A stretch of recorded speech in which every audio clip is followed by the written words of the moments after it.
한 주간 잘 지내셨습니까? 어제 뭐 기도 중에도 나누었지만은 또 비가 이렇게 촉촉히 내려야 되는데 촉촉히를 넘어서서 너무 많이 내려가지고 금요일 저녁은 사실 조금 무서웠습니다. 기도회가 끝나고 나서 경민 형제를 이제 집까지 성서계대 있는 집 근처까지 데려다 주러 가는데요. 갑자기 성서계대 근처에 딱 보니까 앞이 안 보일 정도로 막 진짜 뭐 양동이 같은 걸로 퍼가지고 차 유리에다 막 퍼붓듯이 막 내리더라고요. 그래서 둘이서 막 서로 이렇게 갑자기 운전하는 사람들 둘이서 놀래가지고 목사님 갈 때 조심히 운전하세요 막 그러면서 그렇게 왔었는데 아마 제주도부터 장마가 시작되었다라고 뉴스도 나오고 있고요. 뭐 더 다음 주는 계속 비가 또 온다고 하니까 사랑하는 우리 푸른나무교회 성도님들 가정마다 비로 인해서 피해 있지 않도록 잘 그렇게 잘 준비하시고 대비하시길 바랍니다. 아마 집에 물 새는 집은 저희 집밖에 없는 것 같은데 어제도 저희 집에 이렇게 물방울이 이렇게 톡톡 떨어지던데 뭐 여튼 장마입니다. 다들 여러분들의 건강 또한 관리 잘 하시기를 기도드립니다. 우리 오늘 주일은 주보에 보면 이렇게 적었습니다. 오늘은 삼위일체 주일입니다라고 기록했는데요. 지난주에도 성령 강림 주일에 대한 이야기, 또 그 전주에는 예수님의 승천 기념, 승천날, 주님 승천이 이렇게 해서 교회력에 대해서 절기에 대해서 함께 나누었었는데요. 오늘 있는 절기는 삼위일체 주일입니다. 여러분들 삼위일체라는 말이 참 어려운 말입니다. 저도 한 주 내내 삼위일체에 대해서 다시 예전에 공부했던 이제 교재도 펼쳐보고 기독교 강요도 한번 또 펼쳐보고 칼빈의 기독교 강요라든지 뭐 웨스트민스터 신앙 고백서, 소열의 문답 뭐 이런 게 아무리 봐도 어렵습니다. 봐도 어렵습니다. 그래서 어거스틴이 유명한 교부였죠. 중세시대 때 목회자였던 어거스틴이 어떤 말을 남겼냐면은 사람의 머리로 이해하려고 하지 마라. 사람의 머리로 삼위일체라는 너무나 이 귀중한 이 말을 사람의 머리로 이해할 수 없다. 다만 하나님이 계시하실 때, 하나님이 알려주실 때 그것을 깨닫게 된다라고 그렇게 어거스틴조차도 어렵다라고 말을 하고 있고요. 제가 예전에 공부했던 어떤 성경 교재에는 이렇게 이야기했습니다. 삼위일체는 하나님의 독특한 신비이다. 그래서 사람의 머리로 이해하기 위해서는 한계가 있다. 그래서 저도 신학교 다닐 때 이 삼위일체에 대해서 수업 시간에 삼위일체는 이거입니다라는 수업은 짧았습니다. 근데 뭐가 길었냐 하면은 삼위일체가 이거입니다라고 말하는 사람들의 잘못된 특성들, 그래서 잘못된 격가지들을 막 잘라가지고 삼위일체를 두리뭉실하게 이렇게 그림을 그려주는, 그래서 뭐 양태론이라든지 뭐 군주신론이라든지 가장 많이 쓰는 삼위일체의 잘못된 예는요, 집에는 제가 무엇입니까? 집에 가면은 아빠입니다. 다민이의 아빠입니다. 경은이한테 남편입니다. 교회에는 오면은 목사입니다. 근데 저는 최기섭 한 사람입니다. 있는 자리와 어떤 옷 입는 거에 따라서 달라지는 이거는 이단입니다. 양태론이라 그래가지고 일신론의 모양만 달라지는 형태.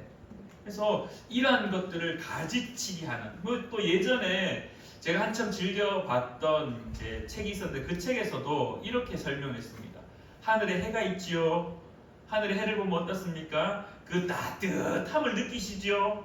근데 그 따뜻함만 있습니까? 빛이 있지요. 이것도 다 양태론입니다. 해는 하나밖에 없는데 그 주어지는 모양에 따라 달리 나타나는, 그것도 일신론의 하나의 격가지이면서 양태론의 잘못된 모습을 가지고 있습니다. 뭐 어찌됐든 이 삼위일체라는 것을 제가 직접적으로 설명하려고 한 주 내내 고민했는데요. 저도 이해가 되지 않아서, 저도 어려워서, 사실 삼위일체가 이겁니다. 성부, 성자, 성령 다 아시는 내용, 저도 그 수준까지밖에 이해하지 못한 채로 있습니다. 근데 오늘 제가 여러분들과 함께 나누고 싶은 것은요, 삼위일체에 대한 모습이 어떤 결과론적으로 드러나는 모양의 형태가 있다라는 것입니다. 그래서 오늘 제가 여러분들과 함께 나누고 싶은 삼위일체를 단 한마디로 요약하면요, 연합입니다. 기독교 강요에서 칼빈이 이 삼위일체를 어떤 형태로 설명하고 있냐면요, 아버지라고만 단정 짓지 않습니다. 따로따로 떨어뜨리지 않습니다. 칼빈 같은 경우에는 아버지 되심, 그리고 예수 그리스도 아들 되심, 그리고 성령 돕는 자 되심. 그래서 칼빈 같은 경우에는 이 사역의 모습으로 그렇게 연합하는 이야기들을 설명하고 있습니다. 그래서 오늘 삼위일체에 대해서 한마디로 설명하면 연합인데요, 이렇게 설명할 수 있을 것 같습니다.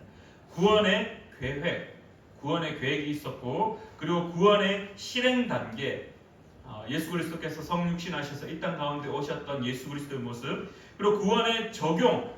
그래서 성령께서 우리 가운데 오셔서 예수가 그리스도라는 사실을 계속해서 깨닫게 하는, 그래서 혹자는 구원의 계획을 하셨던 아버지 하나님, 계획자, 그리고 구원의 그 실행을 하셨던, 성육신하셔서 실행하셨던 아들 예수 그리스도, 그리고 난 이후에 이제 부활하시고 승천하신 이후에 우리 가운데 오셨던 보혜사 성령이 오셨던 돕는 자로서, 구원의 적용자로서 오신 성령님, 이렇게 구분 짓는 분들도 있습니다.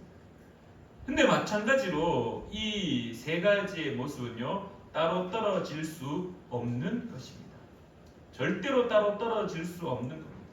구원의 계획 역시 성부, 성자, 성령께서 함께 하셨고, 구원에 실행하셨던 예수 그리스도, 그냥 신약의 예수님만 나타나는 것처럼 보이지만 그러나 그 모든 실행 역시 성부, 성자, 성령께서 함께 하셨고, 그리고 성령께서 우리 가운데 예수를 그리스도로 고백하게 하는, 깨닫게 하시는, 그 적용하게 하는, 구원의 단계 가운데 적용케 하는 것, 모든 것들도 다 성부, 성자, 성령께서 함께 하고 있다라는 사실. 그래서 연합되지 않으면은, 함께 하지 않으면은 구원의 완성이 이루어질 수 없다라는 사실입니다. 구원이라는 것은 독단적으로 누군가의 한 사람이 계획했고, 누군가 한 사람이라고 표현하니까 좀 그렇지만은, 누군가 한 분이 계획하셨고, 한 분이 실행하셨고, 한 분이 적용하셨느냐라고 질문하면요, 또 다른 한편에서는 틀린 답입니다. 삼위께서 함께 계획하셨고, 삼위께서 함께 실행하셨고, 삼위께서 함께 그것을 적용시키고 있다라는 사실입니다. 오늘 우리가 이 삼위일체 주일날 삼위일체가 무엇이냐, 목사님 정확하게 좀 딱 정의 내려 주십시오 라고 이야기하시면, 물으시면 저도 정의 내리기가 어렵습니다. 그 학문적으로도 위대했던 어거스틴조차도 이거는 사람의 머리로 이해할 수 없다, 하나님이 계시하셔야지, 하나님이 깨닫게 하셔야지 그거를 어느 정도 아주 작은 부분 정도만 이해할 수 있다. 사랑하는 우리 푸른나무교회 성도님들, 그렇기 때문에 오늘 우리는 어떤 모습을 바라보고 이 삼위일체에 대해서 나눌 수 있냐라면은, 성부, 성자, 성령께서 연합하여서 구원을 이루시는 모습을 바라보고, 이 삼위일체 주일날 우리가 기억하고 또한 깨닫고 결단해야 되는 것이 무엇이냐라고 질문한다라면은 바로 연합이다라는 겁니다. 이 삼위일체 주일은 AD 10세기경부터 교부들이 지켜왔습니다. 그때 많은 논쟁이 있었습니다. 삼위일체에 대해서 일신론이 많았었고요, 양태론이 있었고요, 군주신론도 있었고, 수많은 이단들이 막 논의가 될 때 삼위일체에 대한 그 이제 결의들을 계속해서 행하면서, 그때부터 삼위일체 이 날을 정하고 이 주일을 기억하고 삼위일체 되신 하나님을 섬기는 것을 꾸준히 지금까지 섬겨오고 있습니다. 그러면서 우리가 기억해야 되고 결단해야 되는 것, 그 첫 번째가 무엇이냐면은 바로 그리스도와의 연합이다라는 겁니다. 삼위가 연합되어서 구원의 계획을 하시고 구원에 실행하시고 구원을 적용시키신다라면은, 오늘 우리가 첫 번째로 이 연합에 대해서 어떻게 그러면 이해해야 되느냐라고 질문할 때, 첫 번째 우리가 가장 쉽게 받아들일 수 있는 것이 어떤 말로 다가오냐면은 바로 그리스도와의 연합이다라는 겁니다. 여러분들, 그리스도와의 연합을 성경에서는 이렇게 표현합니다. 그리스도 안에라는 말. in Christ라고 영어로 표현할 수 있는데요. 그리스도 안에라는 말을 참 많이 쓰는 사람이 있었습니다. 누구냐 하면은 바로 바울 사도였습니다. 바울 사도가 그리스도 안에라는 말을 너무 자주 사용하는데요. 그 중에 제가 한 두 가지 정도만 소개를 하면은 에베소서 1장 3절과 4절입니다. 찬송하리로다 하나님 곧 우리 주 예수 그리스도의 아버지께서 그리스도 안에서 하늘에 속한 모든 신령한 복을 우리에게 주시되 곧 창세 전에 그리스도 안에서 우리를 택하사 우리로 사랑 안에서 그 앞에 거룩하고 흠이 없게 하시려고.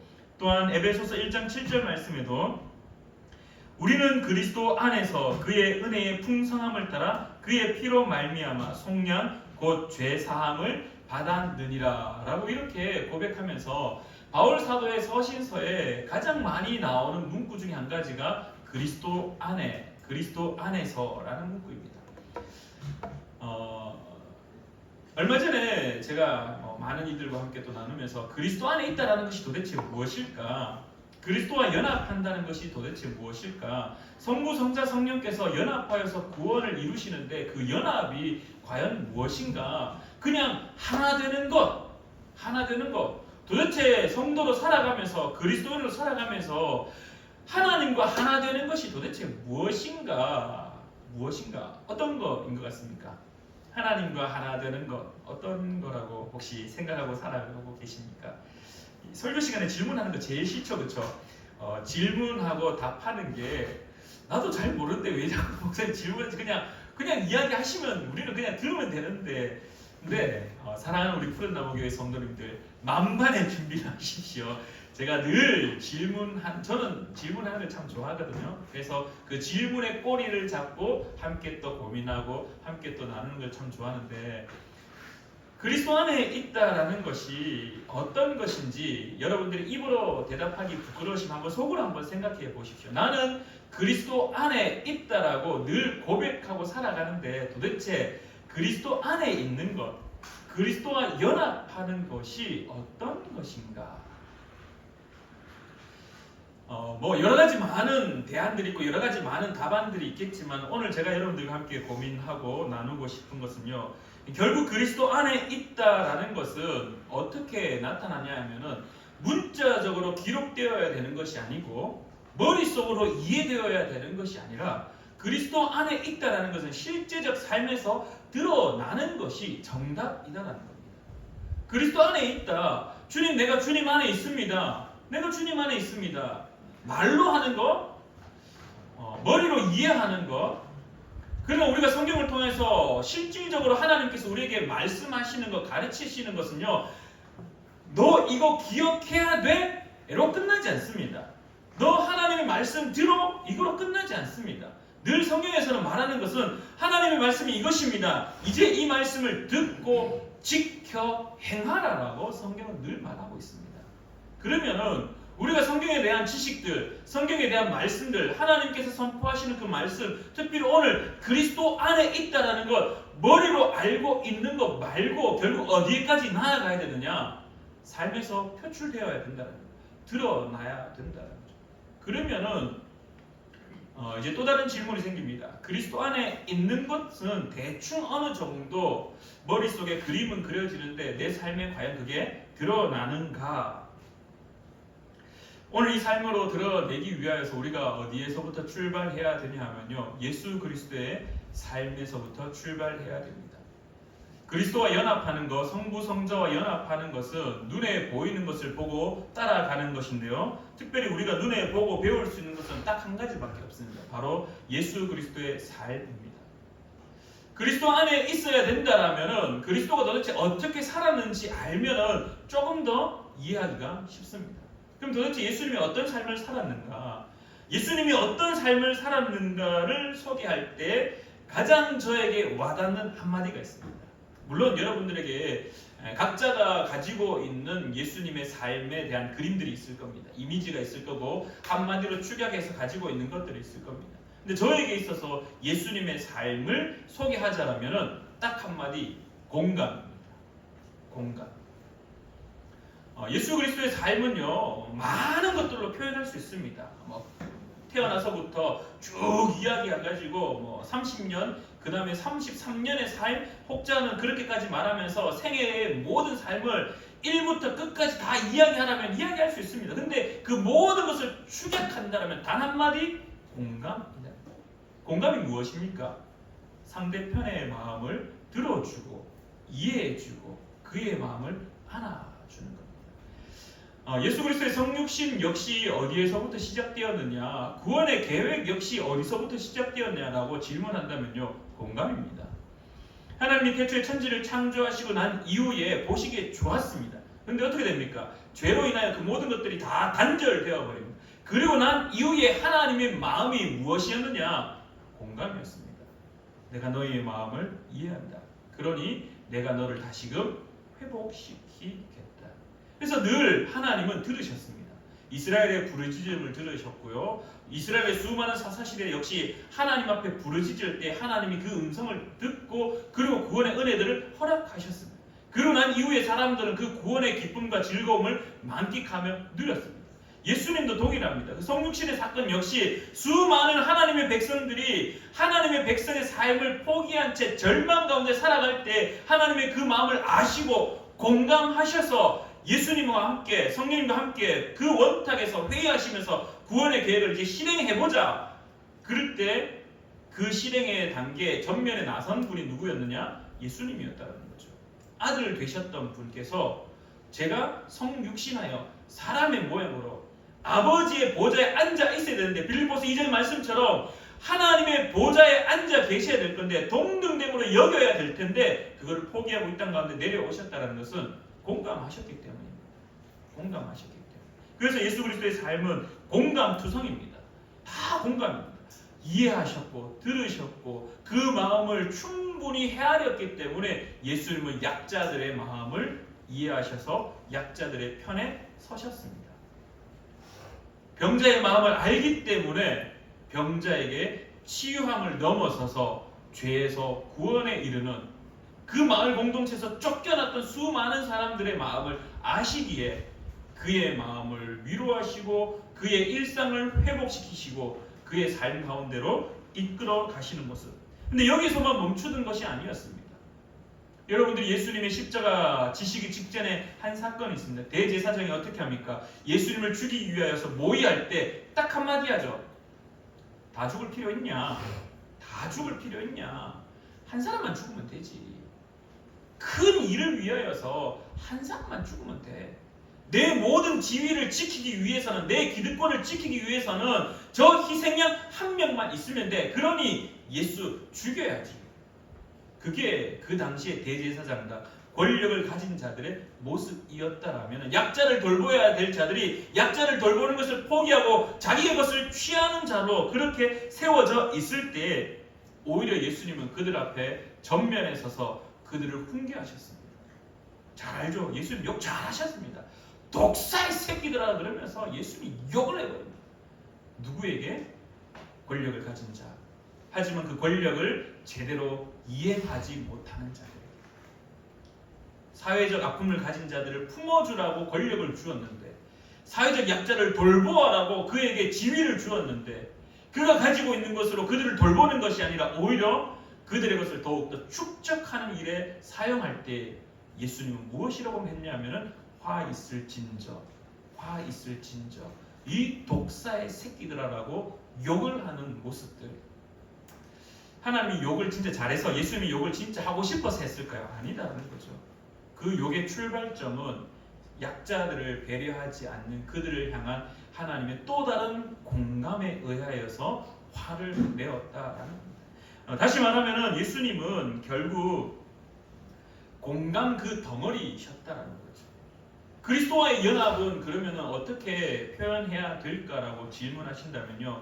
예수님이 공감을 가진 자의 삶을 가지셨다라면 오늘 우리가 예수님과 연합되었습니다. 주님과 연합되었습니다. 주님과 함께 하나가 되었습니다. 그리스도와 연합합니다. 성부, 성자, 성령과 함께 살아갑니다라고 고백한다라면 우리의 삶에 무엇이 드러나야 되냐라면요. 바로 공감이다라는 거죠. 공감하는 능력이 나타나야 된다라는 거죠. 이해하고 돌봐줘야 되고 그들을 품어줄 수 있는 마음이 우리의 삶의 자리에 펼쳐지고 드러나야 된다는 거죠. 그리스도와의 연합은 반드시 삶의 모습으로 드러나야 되는 겁니다. 왜? 예수님이 그렇게 했기 때문에. 예수님의 그런 삶을 우리가 닮는 자, 그분과 함께 한다라면 그분의 삶의 태도와 그분의 삶의 모습, 그분의 삶의 모티브, 출발점, 그분의 삶의 모든 행위들이 내 삶에도 나타나는 것이 그리스도와 연합에 드러나는 모습이다라는 겁니다. 그리스도 안에 있다는 말이 학문적으로 어떤 정의를 내리는지 참 어렵습니다. 신학자들이 여전히 고민하고 공부합니다. 삼위일체에 대해서 여전히 공부합니다. 여전히 그것을 인간적인 학문의 수준으로 정의 내리기가 사실 쉽지 않습니다. 근데 결국 그 모든 것들은 하나의 형태로 드러나게 되는데 그 형태가 무엇이냐? 결국 삶의 모습으로 드러나는데 그 삶의 모습은 바로 공감이다라는 거죠. 연합은 공감하는 것입니다.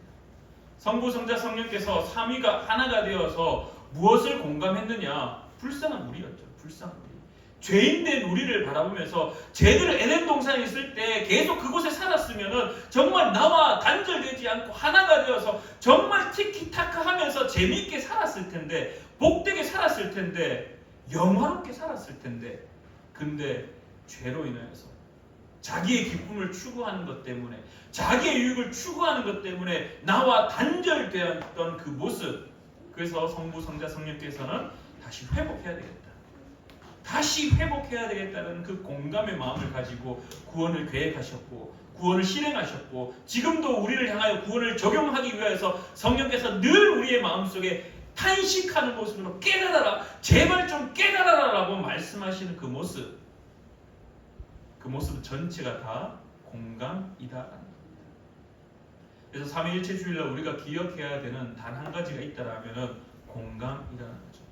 그리스도와 연합은 결국 공감이고 그리스도와 연합은 결국 삶에 있어서 공감하는 마음, 우리의 주변의 이웃들을 향한 마음들을 결국 하나님은 지켜보고 계시고 네가 그렇게 기도하면서 예배드리면서 나와 연합되었다라고 말하는데 너의 삶에는 왜 공감하는 것이 나타나지 않느냐라고 질문하신다면 오늘 우리가 머릿속으로 우리의 입술로 나는 하나님과 연합되어 있습니다. 주님은 나의 포도나무시기에 나는 가지입니다. 그 가지가 꼭 붙어 살아야 됩니다라고 말하는 것이 어떻게 보면은 입만 벙긋벙긋하고 있는 모습이 아닌가.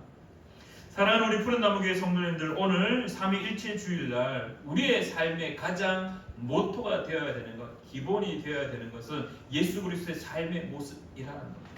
그게 공감으로 표출되어지기를 간절히 축원합니다.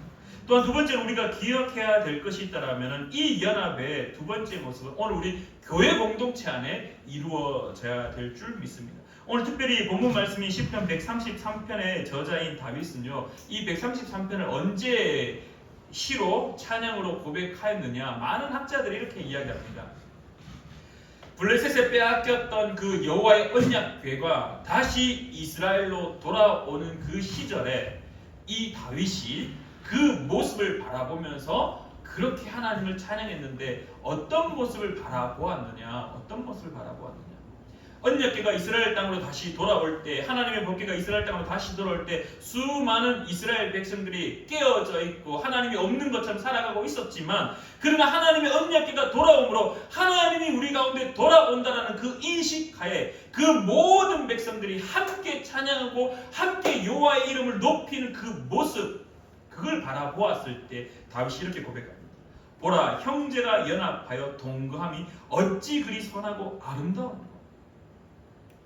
수많은 하나님의 백성들이 여호와의 언약궤가 돌아오는 모습을 볼 때 여호와의 그 이름을 찬양합시다 라고 외치던 그 모습이 각자의 삶을 추구하고 각자의 유익을 추구하고 나만 잘 먹고 잘 살면 되는 모습인 줄 알았지만은, 그러나 하나님이 그 언약궤가 돌아올 때 모든 이스라엘 백성들이 한마디로 함께 외치는 것, 여호와의 이름을 높이는 것, 하나가 되어지는 모습, 그것으로 인하여서 다윗이 고백했던 것, 보라, 형제가 연합하여 동감, 함께 여호와 하나님을 높이는 것, 그것이 너무나 보기에 좋고 어찌 그라고 그리 선하고 아름다운 거라고 고백합니다. 심지어 그것을 어떻게 표현하느냐? 머리에 있는 보배로운 기름이 수염 곧 아론의 수염에 흘러서 그의 옷깃까지 내리고 성령의 충만한 모습을 그림을 그리듯이 성령의 단비가 머리부터 발끝까지 내려서 그의 사랑 모습이 얼마나 아름다운지의 모습을 드러내는 것처럼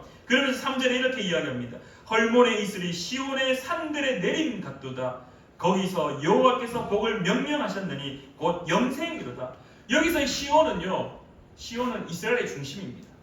이스라엘의 중심인 뿐만 아니라 하나님의 백성의 그 신앙의 중심체라는 거죠. 그래서 이 신앙의 중심에서 여호와 하나님을 찬양하는 것, 어떻게 찬양하느냐? 함께 연합하여서 찬양하는 모습.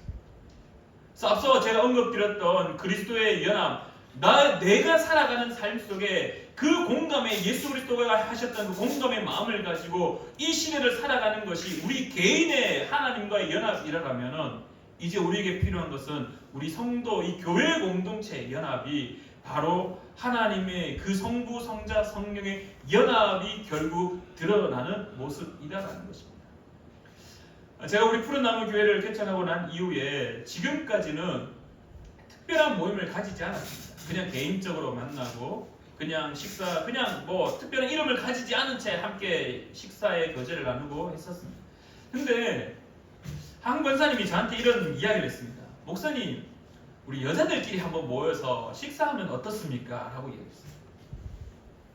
처음에는 좋긴 좋은데 어떻게 해야 되지? 라고 하는데 문득 내가 하지 않아도 하나님이 일을 하시나? 이런 생각이 문득 싹 들었습니다.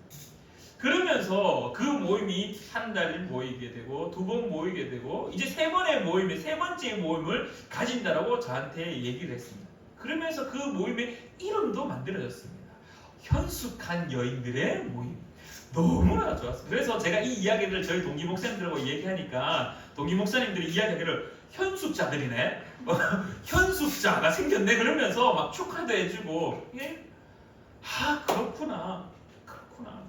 이 모임을 하나님이 괜히 그냥 아무 이유 없이 그냥 밥만 먹고 세상적 이야기하고 아파트 시세가 어떠니 저떠니 요즘 이런 거 투자해야지 잘 먹고 잘 살 이런 거 아니라 제가 다 듣습니다. 여러분들 모여서 하는 이야기 뿌락지 한 명 있거든요. 다 듣습니다. 그래서 나눌 때 가정의 이야기부터 개인적 삶의 이야기 그리고 이제 좀 더 함께 기도해야 되는 이야기들, 속 깊은 이야기들 하나씩 끄집어내고 웃음이 가득하고 그 마음에 위로가 생기고 그 마음에 공감이 생기는 것들이 하나씩 일어나고 있다는 뿌락지가 그런 이야기를 저한테 하더라고요. 이것이 바로 삼위일체 주일날 우리가 기억하고 깨닫는 연합되는 모습이다라는 겁니다. 분명히 하나님께서는 우리를 개인의 부르심이 있습니다. 우리 한 사람 한 사람을 지명하여서 부르심, 그 한 명의 부르심이 있습니다. 그러나 절대로 하나님은 개인에서 끝나지 않습니다. 하나님은 공동체성을 분명히 이야기합니다. 하나님은요, 아브라함을 부르셨지만은 아브라함을 어떻게 하시고자 하셨습니까? 내 민족으로 세우기를 바라셨습니다. 하나님은요, 모세를 부르셨지만 그 모세를 통하여 누구를 구원하셨습니까? 이스라엘 백성을 다 구원하셨습니다. 하나님은 복음 선포하는 자를 한 사람을 통하여서 오늘 온 열방을 구원하고자 하는 것이 하나님의 마음이다라는 겁니다. 삼위일체 하나님의 그 마음은요, 공감하는 마음은 오늘 나 개인의 공감을 요구하시고 오늘 내 개인의 삶 속에서 공감을 펼치는 것을 요구하시는 것뿐만 아니라 이 교회 공동체가, 특별히 우리 푸른나무 교회 공동체가 연합하는 것, 각자의 삶의 모습은 다르지만은 살아가는 환경은 다르지만은 살아가는 방향성은 다르지만은 그러나 또 다른 새로운 하나의 방향성을 추구하게 하시고 그 방향성을 가지고 함께 기도하게 하시고 함께 꿈꾸게 하시고 함께 공감하게 하시고 함께 그 공감을 표출하게 하시는 것, 그것이 오늘 이 삼위일체 주일날 기억해야 되는 삼위일체의 또 다른 교리의 모습이다라는 것입니다. 사랑하는 우리 푸른나무교회 성도님들, 학문적으로 너무 많은 것을 아는 거 참 좋죠. 목사보다 더 많이 알면 위험합니다. 왜냐, 제가 설교할 때 제 지식에 한계가 있기 때문에 저보다 많이 아시면은 제가 부끄러워지기 때문에 설교하기 힘듭니다. 학문적인 지식은 그냥 제가 열심히 공부하겠습니다. 사랑하는 우리 푸른나무 교회 성도님들은 학문적 지식을 쌓는 것 중요하지만 그것을 신앙화하셔서 여러분의 삶에 실제적으로 드러내는 것을 더 열심히 하는 자 되기를 간절히 축원합니다. 그리하여서 오늘 이 삼위일체 주일날 삼위일체의 교리의 궁금증 가질 수 있습니다. 그러나 내 삶에 실질적으로 펼쳐지는 것, 삼위의 하나님께서 우리의 마음을 공감하셔서 우리를 향한 구원의 계획을 하셨고 구원을 실행하셨고 구원을 적용하신다라면 이제 내가 그 공감의 마음을 배워서 예수 그리스도께서 그렇게 사셨으니 내가 이제 그 예수 그리스도와 연합하여 공감의 마음을 가지고 그 공감의 마음을 또한 배워서 이 세대 가운데 그 공감의 마음을 표출하는 자, 그리고 더 나아가 사랑하는 우리 푸른나무 교회 공동체가 눈을 볼 때, 눈빛을 바라볼 때 사랑의 눈빛이 가득하기를, 공감의 눈빛이 가득하기를 간절히 축원합니다. 우리 금요기도회 끝나고 나서 청년들과 함께 잠시 담소를 나눌 때 이런 이야기 했습니다. 성도와 함께 교제할 때 좋을 때는 간이고 쓸개고 다 내어주는 그러한 마음들이 있다. 근데 뭔가 하나 꼬투리가 딱 잡혀서 뭔가 하나 자기 마음에 안 들기 시작하면은 그 사람이 신은 양말도 보기 싫고 그 사람의 손짓도 보기 싫어지고 그 사람이 입고 오는 옷조차도 그 색깔 하나조차도 평소에 똑같은 옷을 입고 왔는데도 보기가 싫어지고 저 사람의 삶에 대해서 비판하게 되고 불만을 가지게 됩니다. 사랑하는 우리 푸른나무 교회 성도님들은 그런 신앙의 소유자가 되지 않기를 간절히 축원합니다. 모든 사람들을 바라볼 때 하나님께서 우리를 공감하셨던 삼위일체께서 우리를 공감하셨던 그 마음들을 우리의 마음에 새겨서 여러분의 삶의 자리에 그 공감을 펼쳐내고 오늘 교회 공동체가 함께 모일 때마다 주일날, 평일날 교회에서 모이고 여러분들이 현숙한 여인들의 모임이 있을 때마다 내 이야기를 더 많이 하기보다 남의 이야기를 들어줄 수 있는, 그래서 공감해 줄 수 있는, 그래서 예수 그리스도와 연합하는 삼위의 하나님과 연합하는 실제적인 삶을 사는 저와 여러분 되기를 간절히 축원합니다.